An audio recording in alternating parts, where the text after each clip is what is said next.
warahmatullahi wabarakatuh.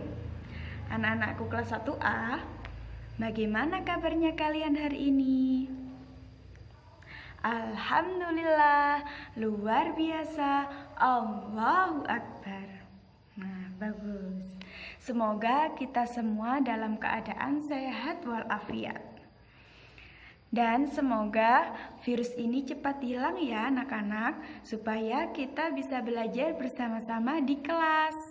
Sebelum kita memulai pelajaran, pernahkah kalian pergi ke suatu tempat yang tempat itu sangat indah?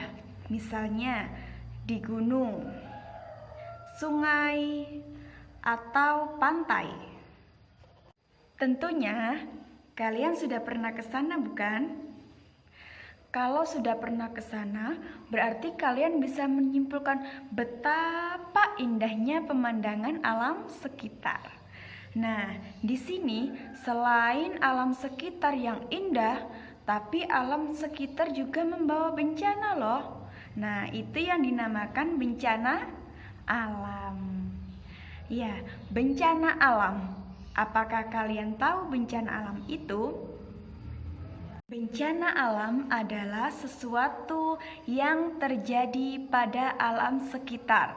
Misalnya di sungai, di pantai, di hutan, di gunung. Anakku, kalian sudah tahu belum kalau bencana alam dibagi menjadi 2 sebab? Sebab yang pertama, ayo, apa? Sebab yang pertama yaitu bencana alam yang disebabkan oleh alam itu sendiri. Contohnya, siapa yang tahu contohnya? Contohnya yang pertama yaitu gunung meletus. Kalian sudah pernah dengar kata gunung meletus? Ya, gunung meletus adalah gunung yang mengeluarkan lava. Jadi di situ semuanya penduduk yang ada di sekitar gunung diharapkan untuk mengungsi karena gunung meletus berbahaya untuk orang-orang yang tinggal di sekitar pegunungan. Contohnya yang kedua, kalian tahu gempa bumi? Nah, kalau di daerah Jawa, gempa bumi dinamakan dengan lindu. Nah, buminya seperti bergoyang-goyang. Nah, itu yang dinamakan gempa bumi. Ada pergeseran-pergeseran dari lapisan bumi sehingga bumi seperti bergerak, yaitu tsunami. Nah, anak-anak, kalian sudah pernah dengar ya yang namanya tsunami? Tahun lalu, tsunami menimpa di daerah Banten yang menewaskan banyak orang, bahkan ribuan. Ini tsunami adalah pergeseran lapisan lempeng bumi yang ada di dalam lautan sehingga menyebabkan gelombang tinggi. Nah, itu yang dinamakan tsunami. Anak-anak, itu semua adalah contoh dari bencana alam yang diakibatkan oleh alam itu sendiri. Nah, selain itu, bencana alam juga diakibatkan oleh manusia sekitar loh. Contohnya apa? Ayo, siapa yang tahu?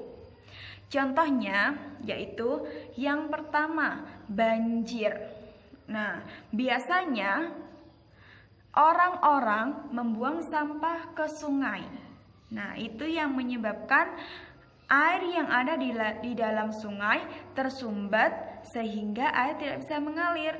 Kalau airnya tidak bisa mengalir, berarti airnya meningkat.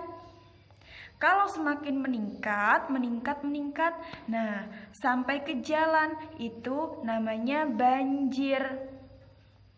Aku usahakan dari sekarang untuk membuang sampah di tempatnya.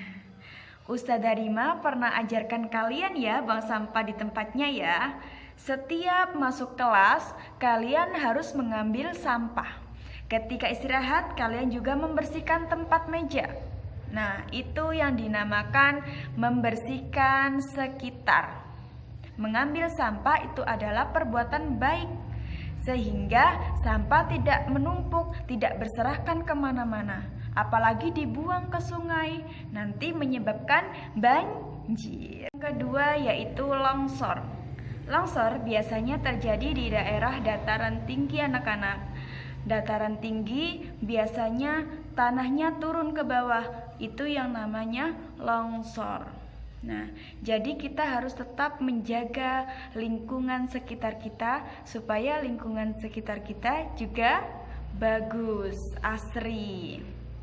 Ketika bencana alam itu terjadi, pasti ada yang memberikan bantuan. Itu yang dinamakan kebaikan. Setiap dari kita harus melakukan kebaikan. Contohnya tidak hanya itu. Membuang sampah juga termasuk melakukan kebaikan. Membantu yang membutuhkan itu juga termasuk kebaikan. Bila terjadi bencana alam, sebagai manusia kita juga harus saling tolong-menolong, karena manusia butuh manusia lain untuk mendapatkan bantuan. Jika mendapatkan bantuan, apa yang harus kita lakukan? Ketika mendapat bantuan, sebaiknya kita harus mengucapkan terima kasih. Pada pelajaran sebelumnya, Ustazah Rima sudah mengajarkan kalian ya bagaimana cara mengucapkan terima kasih. Contoh, untuk mengingat-ingat pelajaran sebelumnya, Ustazah Rima akan memberikan satu contoh untuk kalian.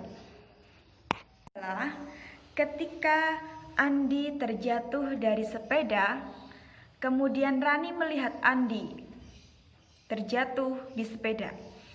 Setelah itu Rani menolong Andi.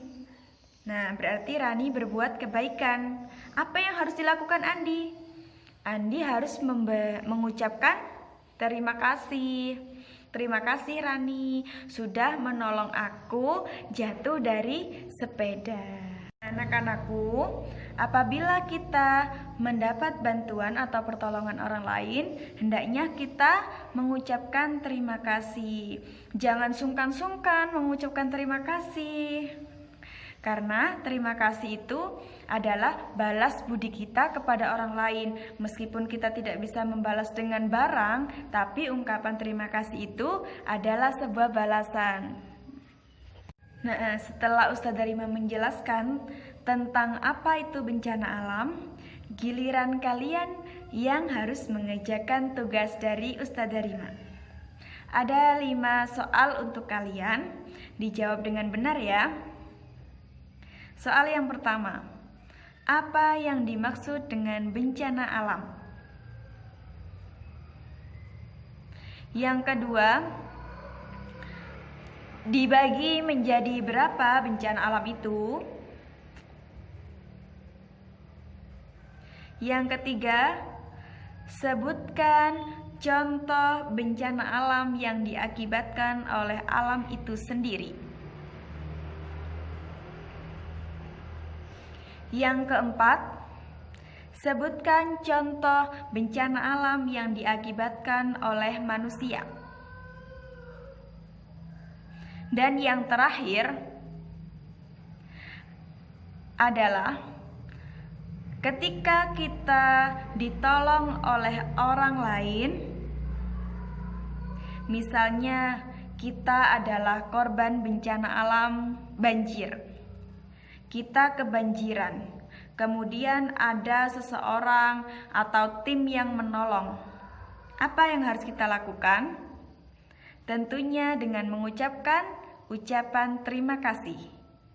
Nah, kalian tuliskan ucapan terima kasih kalian di buku tulis.